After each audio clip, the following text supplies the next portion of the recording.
good morning to everyone. Thank you for making it so early despite the traffic. I won't do my introduction because they already did way too much. So I'm Mar. And besides my VP role at IE, I'm also leading the IE Women's unit, which tries to empower and uplift the women in our community. So it's definitely an honor for me to be here today with these three amazing and very inspiring women. When we were preparing the panel, I told them we won't have enough time. We want to cover so much.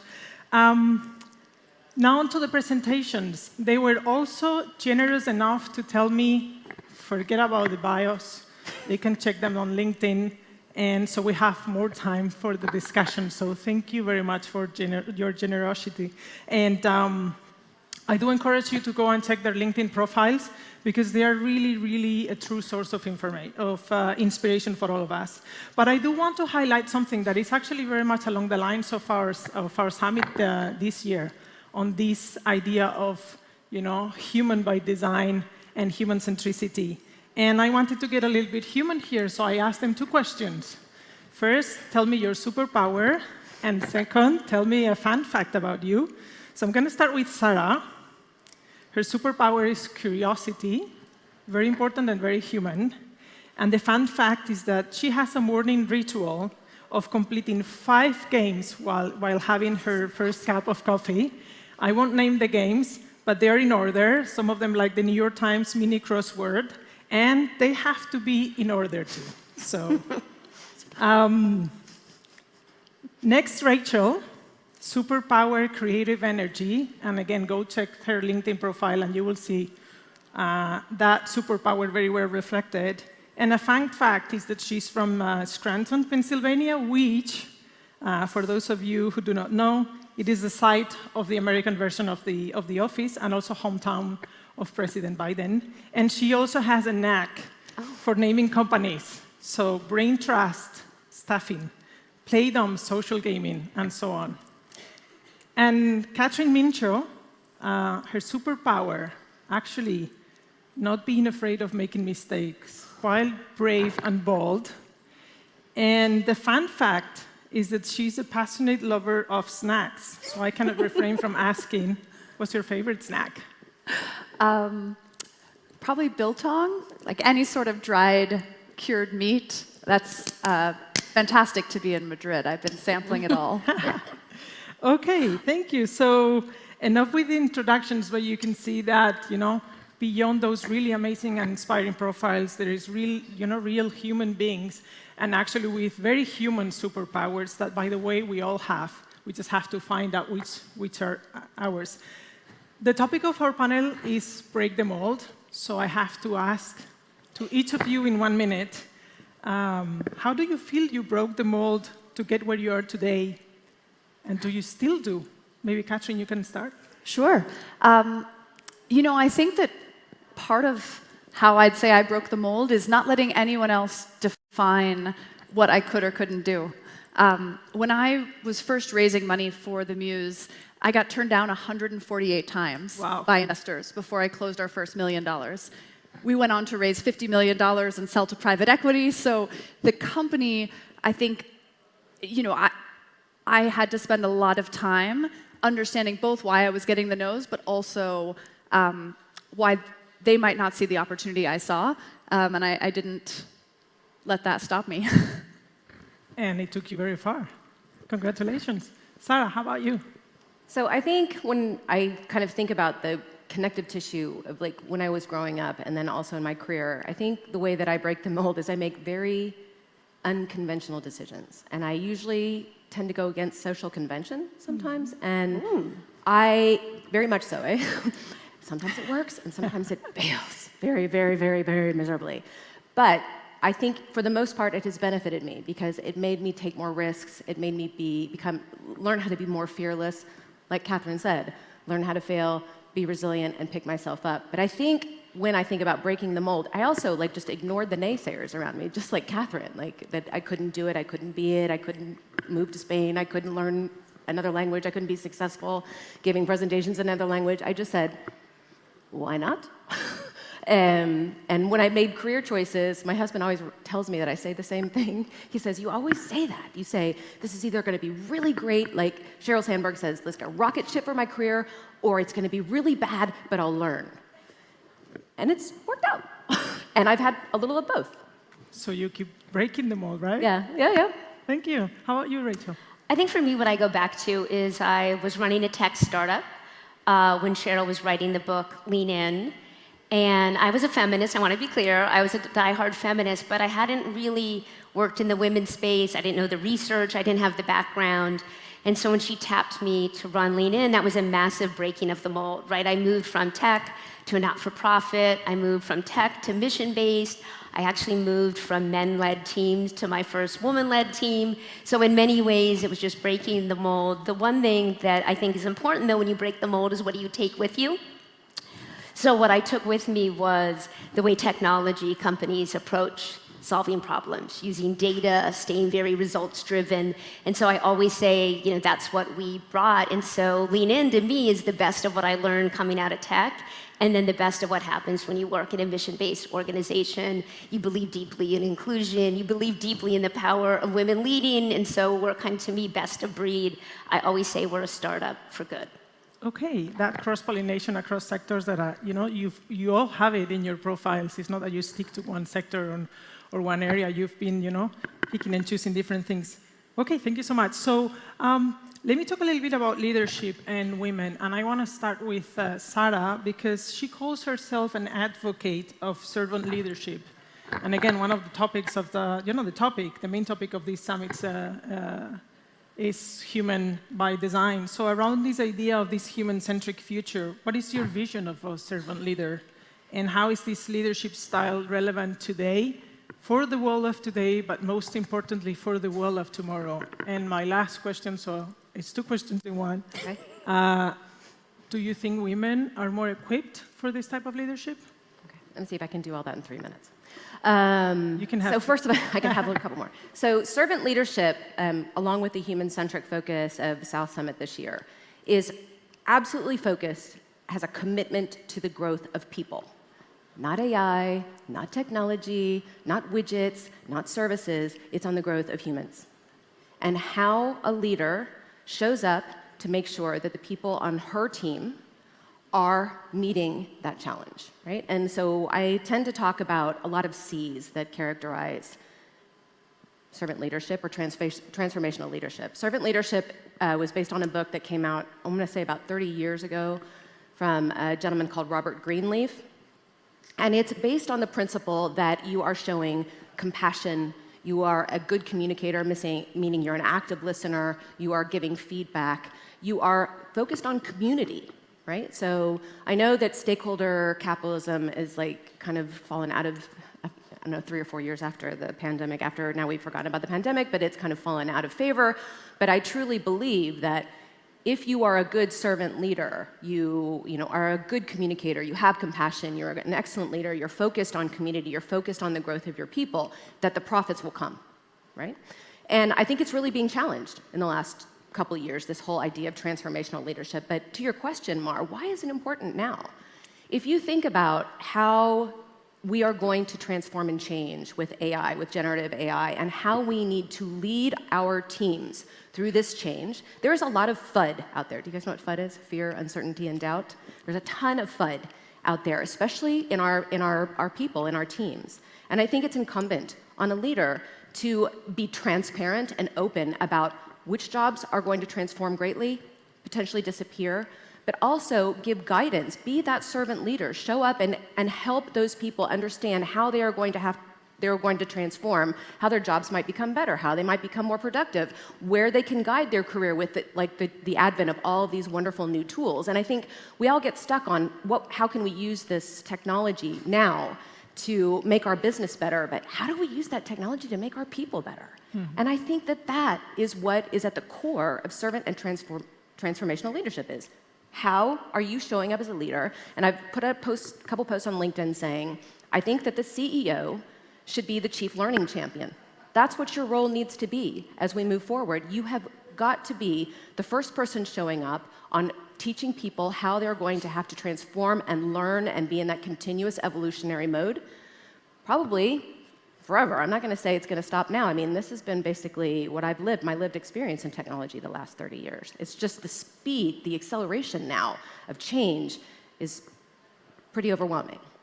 And then whether or not women are more capable, have more intrinsic characteristics of servant leadership, perhaps. But I know servant leaders that are male, I think it's genderless. What do I think? I think women vibrate more. When you talk about servant leadership, women, that is how we kind of show up as community builders. Men do it equally well. Do I think women come to it more readily, understand it more readily, and perhaps are more disciplined about practicing it and don't give up when you are kind of met with the first challenges of whether or not that style of leadership or that transformational leadership will work or not? I think we are more resilient about it. I think we stick to it more. And that has just been my lived experience. I have no data, sorry. I know you're very data-oriented, but it is my lived experience that women don't give up as readily as men do when they're challenged with having to kind of meet that style of leadership and stick to it. Thank you. We'll go back to that, women don't give up. Catherine, Catherine is also an author. 2017, she published a book called The New Rules of Work. So along these lines of actually showing up for your team beyond just like the professional tasks and more on the purpose and the goals, you meant to provide your readers with a guidance to find and thrive in a job that aligns with their passions and their goals. So it's not professional aspirations here, it's their passions as well, right? And goals that might be beyond the professional. So you have always been an advocate of this idea of value-based job search. So fast forward to today. We are past COVID with generative AI and all the AIs around our lives. So if you had to write the book today, would you change it or add anything? I think there's always additions and changes and tweaks as society evolves, but at its core, I think we were really early to a few key concepts. The first is, it actually builds very well, I think, on what you were saying, this idea that the difference between a motivated and a demotivated employee in a knowledge worker context is immense. So many of our understandings about the way work works are still stuck in the assembly line era of the Industrial Revolution. If you have 10 people on an assembly line, manufacturing a widget, whether they care about their work is not incredibly important because you can just sort of productize and systematize and watch things roll down the line. But when you have a team of people that are tackling complex problems that are coming together in a very rapidly changing world, whether they care about the problems they're solving, whether they feel engaged and committed to each other and to the mission of their company, actually has a massive difference on their ability to be successful.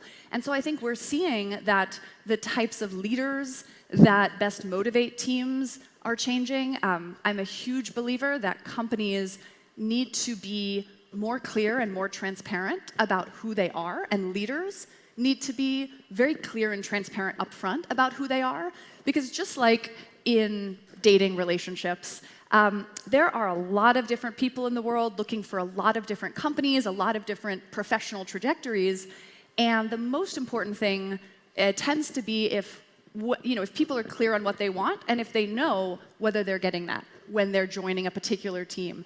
And so, I would say we could spend all day talking about the new rules of work in a post-COVID era, but at its core, that transparency around the values, the mission, and the way of working in an organization is key.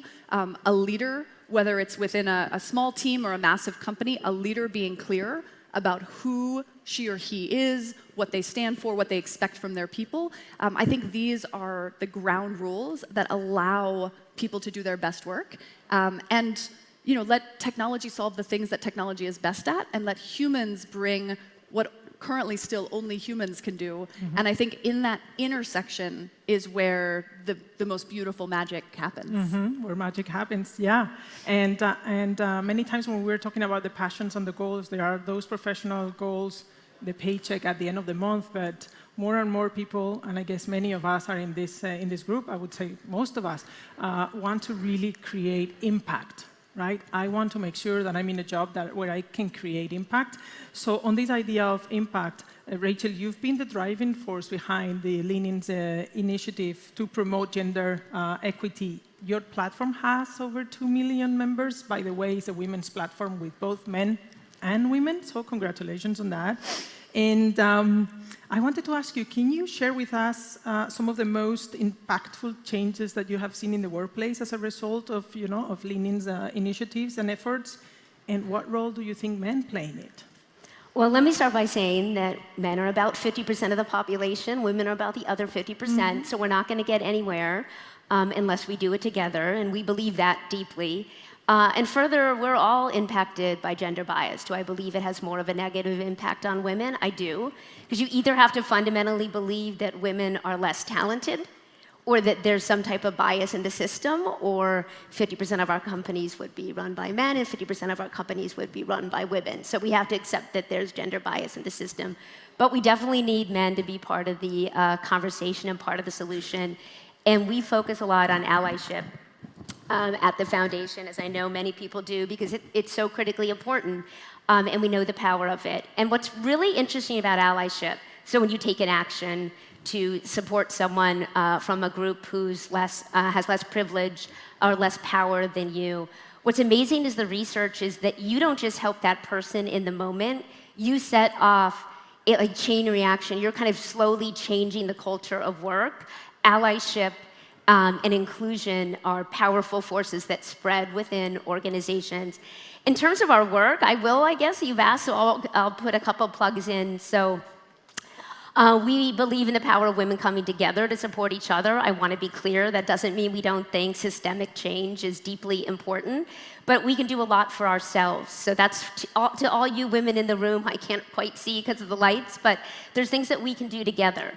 So we run a program called Lean In Circles. These are small groups of women that come together on a regular basis to support each other and learn together with a leadership curriculum we've actually designed specifically for women. Anne has a lesson on transformational leadership. And I'll give you a tidbit. There is research that shows that women do have some natural abilities that tend to make us a little bit better transformational leaders. So go check it out. But over the last decade, we now 90,000 women in over 150 countries have started and run Lean In Circles. We have a Lean In network here in Madrid. We have one in Barcelona. So that's a movement that we're really proud of. And then back in 2015, because systemic change is so critical, we said if we're not looking at the data and we're not giving companies data-driven insights and data-driven recommendations for how to make the workplace better, not just for women, because quite candidly, if you're getting diversity and inclusion better, all ships rise. Everybody does better in organizations that are inclusive and committed to diversity.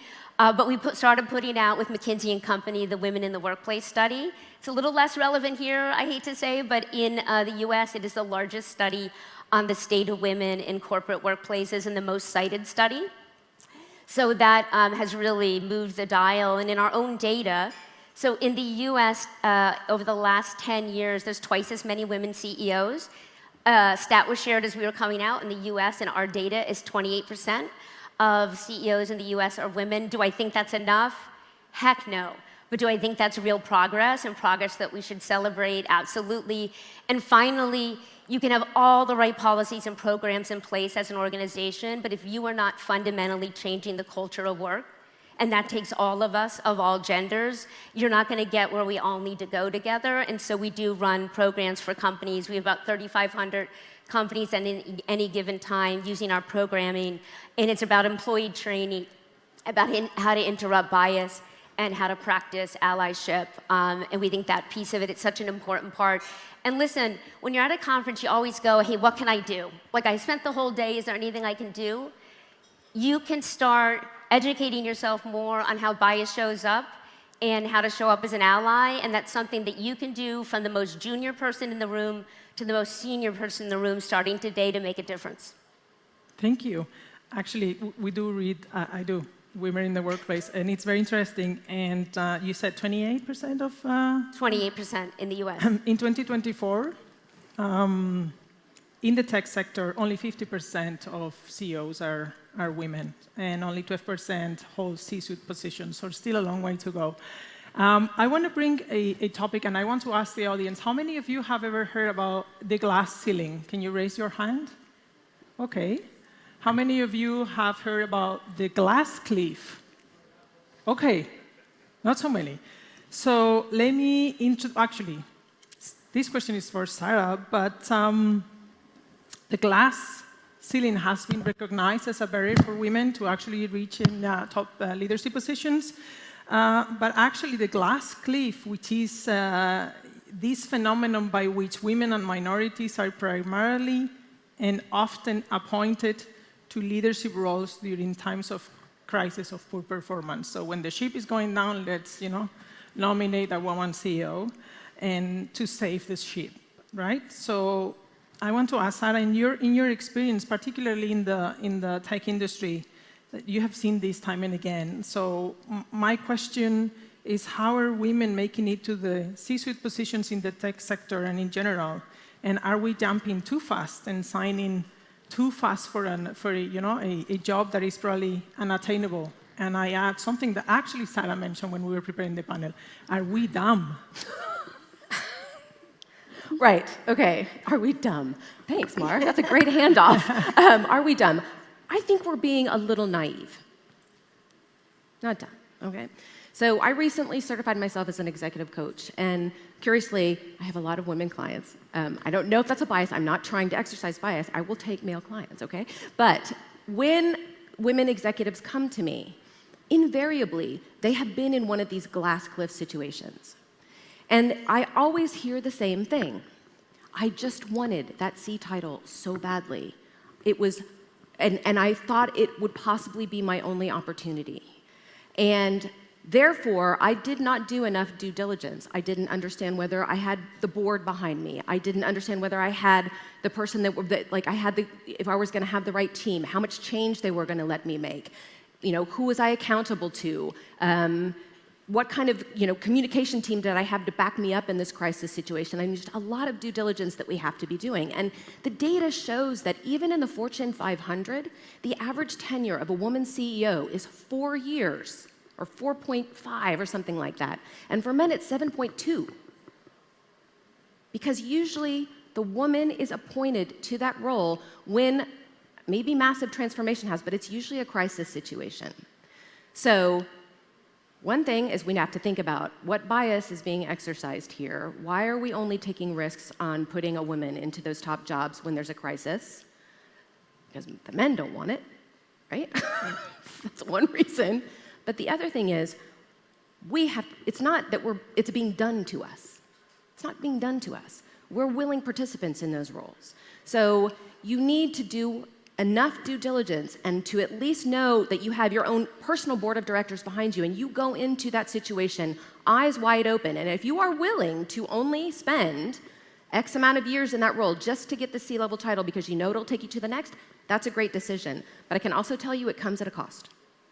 It comes at a cost. I know I was listening to the panel before this about burnout. I mean, those roles will take a lot out of you. It will add a lot of gray hairs to your head. And it could potentially damage your professional brand. So I just think that we need to be going into these situations with our heads screwed on the right way. And yes, we can be fearless. And yes, we can take risks, but intelligent risks. Thank you. Thank you. We are almost running out of time, but I wanted to ask a couple more questions very quickly to both Catherine and Rachel. Catherine, on angel investment, you're yourself an angel investor, and some data again, because we need to back things with data. Women make up around 40% of angel investors worldwide. A decade ago was about 22%, so there is progress, but still not enough women, right? So as an angel investor yourself, you mentioned that 88% of your investments go to female-founded companies. Thank you.